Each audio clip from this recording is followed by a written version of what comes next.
बड़े मालिक, डॉक्टर साहब आ गए। हेलो मिस्टर विनय, कहिए कैसे याद किया आपने? डॉक्टर बासु, कोई इलाज है बौंदता की परेशानी का? नहीं, क्योंकि उनकी बीमारी उनके शरीर में ही नहीं है। आपका कहने का मतलब क्या है? इसका संबंध उनके दिमाग से।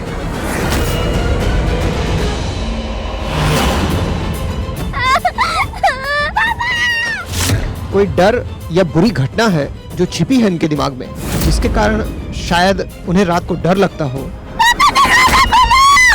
जरूर कोई मानसिक भाव लगा है उन्हें।